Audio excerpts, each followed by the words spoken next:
The Path to Salvation by Saint Theophan the Recluse. Part 3, Chapter 7. Rule for Struggling with the Passions, or the Beginning of Self-Opposition. 1. War with the Passions and Lusts.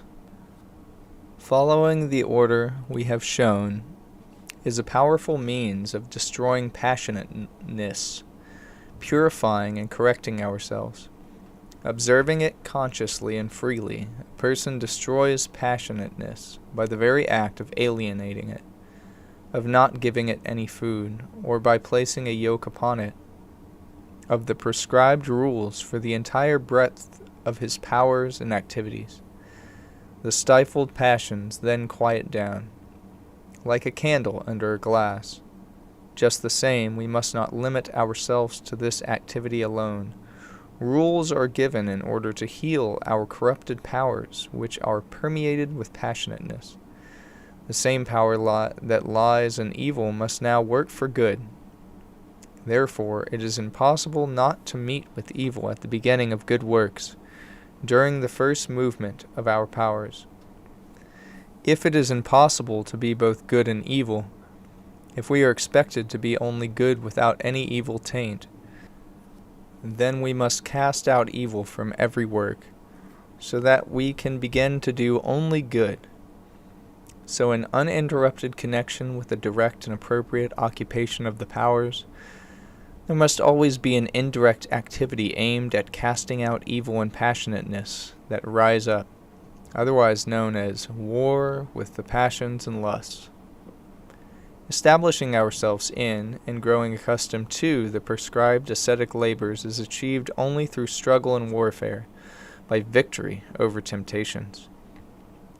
Who has ever become a faster without struggling against his stomach, or acquired sincere childlike faith without conquering self-opinion and proud-mindedness? And this does not apply to one thing only, but to the whole array of related activities, from inner effluences to the final departure from the world. Everywhere is struggle. Therefore, the prescribed rule, being the renewer of the powers in nature, is also the field of constant spiritual warfare. Conquer the unnatural in your powers, and they will become natural. Ward off and cut off evil, and you will see the good. Asceticism is ceaseless triumph. 2. Freely choosing and loving good is a powerful weapon. The possibility and basis for all inner victories is first the victory over ourselves.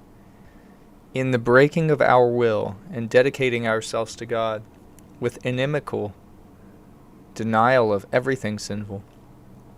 At this time is born the dislike for passionateness, hatred, and aversion, which is itself a spiritual fighting strength and alone comprises the entire army. Where this is not present, the battle is already in the hands of the enemy, but where it is present, we often win without a struggle. From this, we can see that a departure point for appropriate activity is our inner man. It is the departure point of warfare, only from another side. When consciousness and free will switch to the side of good and come to love it, they vanquish through hatred all evil and passionateness, especially their own. In this consists the change, or the break. Therefore the powers that war with passions are also the intellect or spirit, the seat of consciousness and freedom, the spirit being upheld and strengthened by grace. Through it, as we have seen, healing power reaches the powers through ascetic labors. Through it, the vanquishing spirit passes through the passions to battle, and vice versa. When passions attack, they directly storm the mind or spirit, that is, the seat of consciousness and freedom. These reside in our inner sanctuary, at which the enemy shoots his arrows, by way of the passions, from soul-related qualities and fleshliness, as if from an ambush. And as long as the consciousness and freedom are whole, that is, as long as they are on the side of good, then no matter how fierce the attack, the victory is ours. Nevertheless, this does not imply that all power for victory comes from us. It only shows what comes out of us. The point of fortification for battle is our renewed spirit, and the triumphant, vanquishing power over the passions is grace. It builds one thing in us and destroys another, but again through the spirit or consciousness and free will. The struggler relinquishes himself to God, crying out, complaining about his enemies and hating them, and God in him and through him casts them out and vanquishes them. Be of good cheer, says the Lord, for I have overcome the world. I can do all things through Christ which strengthens me, confesses the apostle, precisely because without him we can do nothing.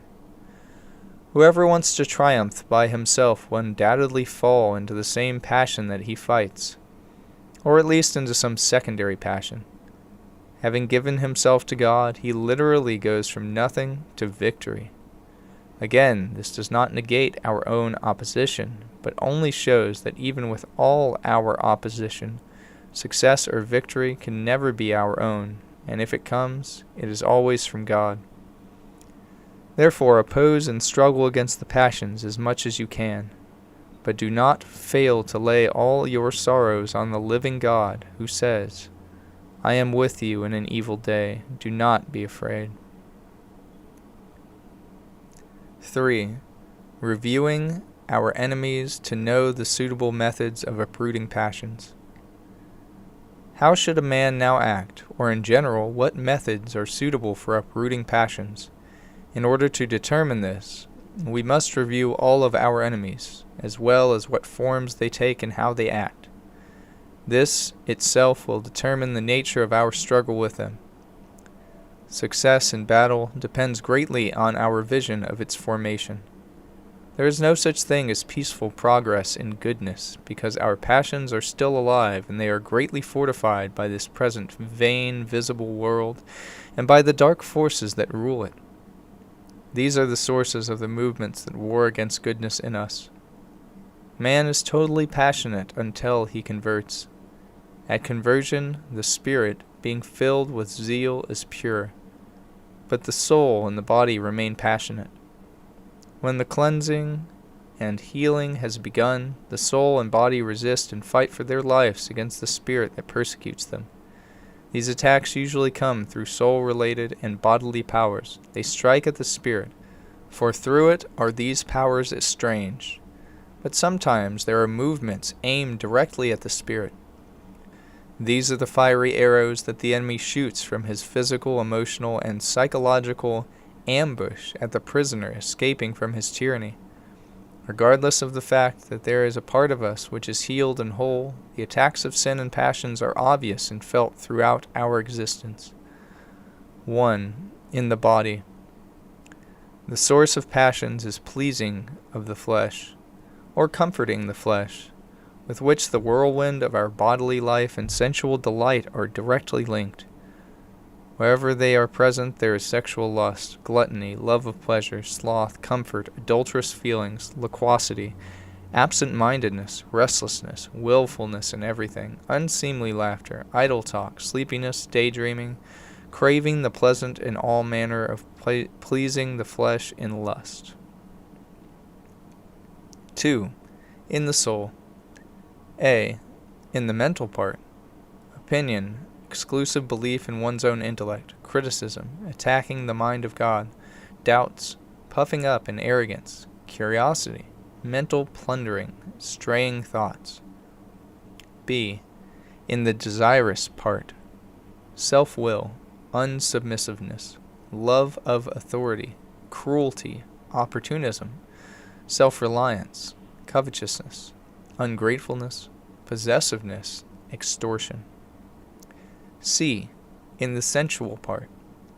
Passions that shatter peace and tranquility of heart, or various kinds of pleasantness and unpleasantness, wrath, envy, hatred, anger, revenge, judgment, contempt, vainglory, ambition, pride, boredom, sadness, sorrow, depression, joy, cheerfulness, fears, hopes, and expectations. The source of passions of soul and body is self-love. The source of all these passions of soul and body is self-love or egotism, which, although conquered or refused at first, attack often, and, clothed in one passion or another, wage war against the spirit.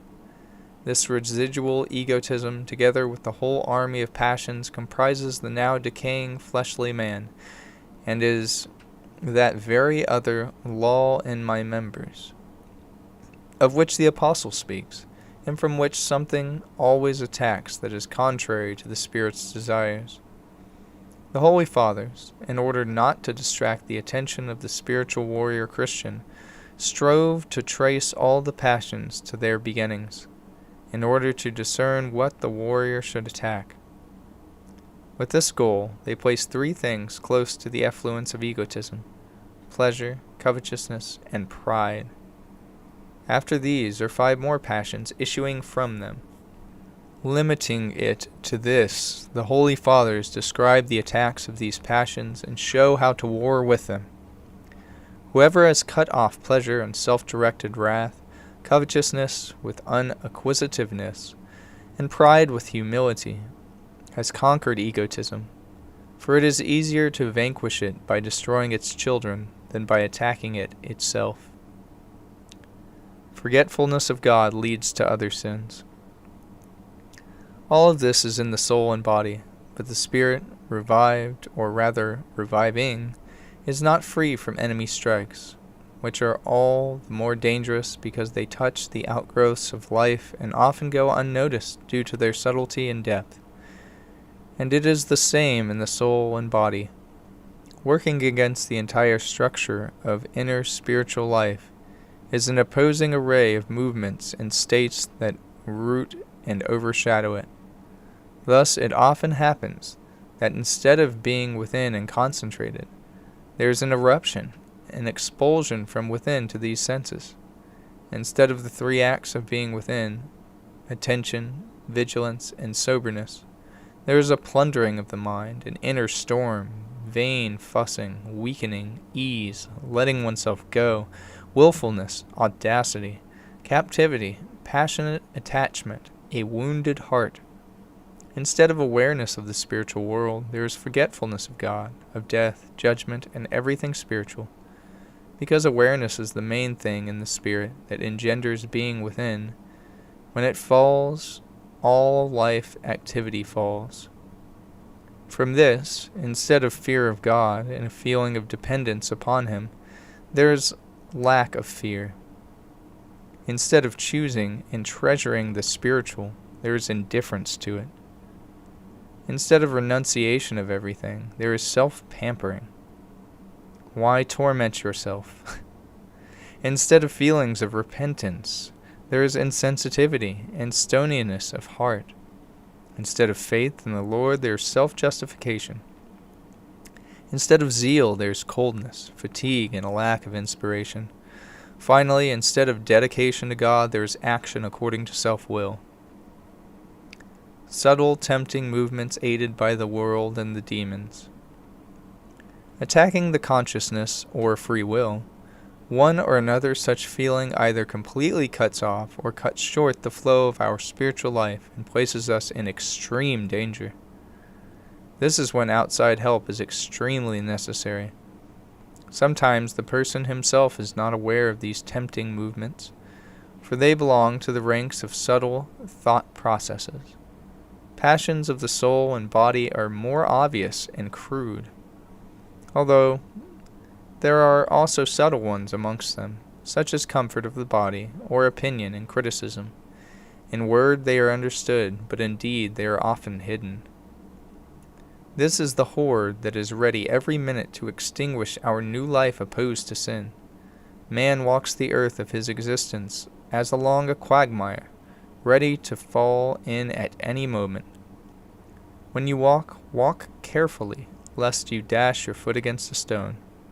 Incidentally, being within, under the cover of new rules and a new order, and with activity of spirit, all of these unrighteous movements would not be so pernicious if they were not aided by their neighboring parents, the world and the demons. The world is the manifestation of the world of passions, the live passions in individuals, customs, and deeds. Coming into contact with one part or another of the world, it is impossible not to exacerbate your own inner wounds, or passions due to their similitude in accord with it. That is why everyone who lives in the world is drawn to it, because of the passions living within him, according to his motivations and temptations. But there is a certain arousal that particularly belongs to the world.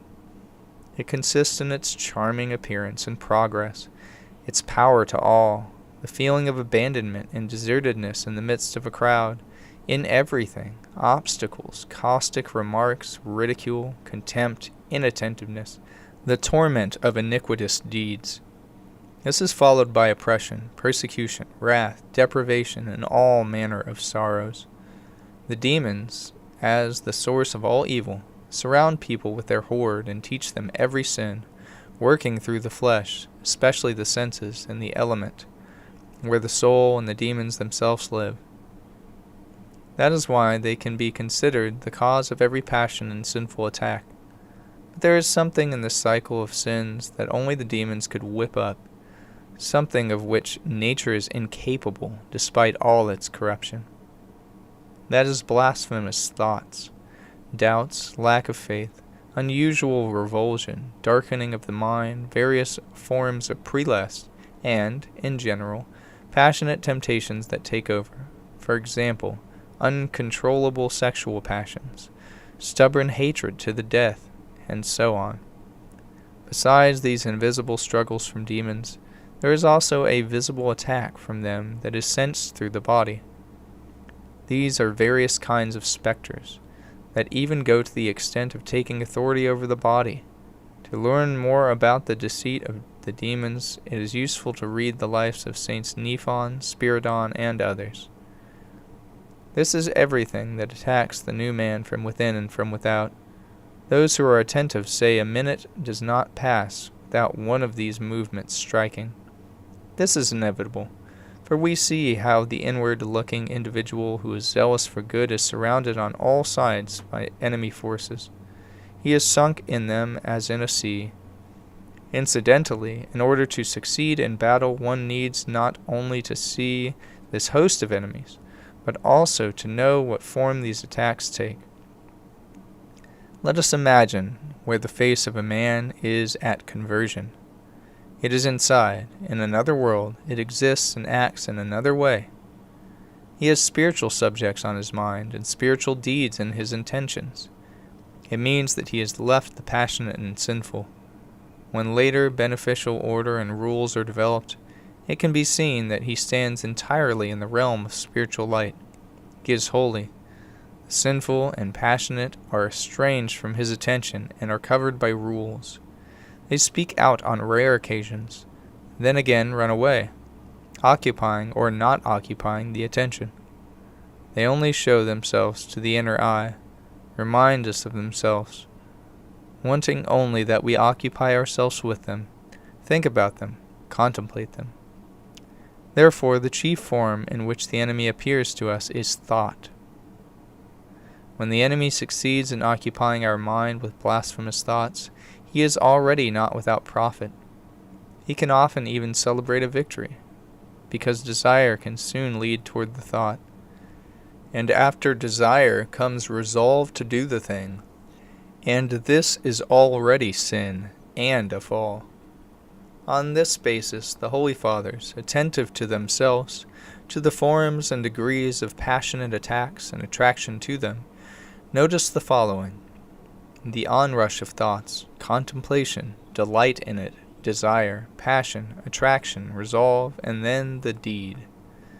This process sometimes happens gradually, one step after another, and sometimes each stage comes separately and out of order, with the exception of resolve, which always is a direct act preceded by contemplation and the inclination of free will. Until this happens, purity is intact and the conscience is clean. Therefore, all of the preliminary acts can be defined by one word: thought. It can be simple, or with an added simple, passionate, lustful thought, because it appears in us either as a simple thought, the imagination only of a simple object, or as lust, craving, or desire, or finally, as a passion or attraction. All of these entice and tempt the mind or spirit to something passionate and sinful. But this is not evil, not sin, as long as the mind has not joined its will to them, as long as it wars with them each time they arise until they are expelled. The boundaries of the battlefield. These are the boundaries of the battlefield. From the appearance of the thought, lusts, passions, and attractions to the disappearance and cleansing of their every trace. This is what all rules of this struggle are directed toward. True, the world acts from without as well as Satan, but its tempting effects reach our consciousness in no other way than in one or another of these three, the world, the flesh, and the devil. For their concern is only for shaking the inner disposition and inclining it toward them. They use all of their cunning to this end, so that it is not a method or action that they use on us, but rather what they mean to inspire in us as being important and valuable in our lives and actions which lead us into sin. For example, during persecutions and sufferings, a man is healthy, but the thought arises of murmuring, despair, or abandoning virtue. Thus, with respect to spiritual warfare, we can decisively say, regardless of what inspires sinfulness, turn all of your attention and strength toward this very sinfulness. Begin with it and fight. This law is of a superlative importance. It will keep you within and thus in strength and, to a certain extent, out of danger. That is why all the rules of the Holy Fathers are directed toward thoughts, passions, and desires, and are adapted to the essence of these same.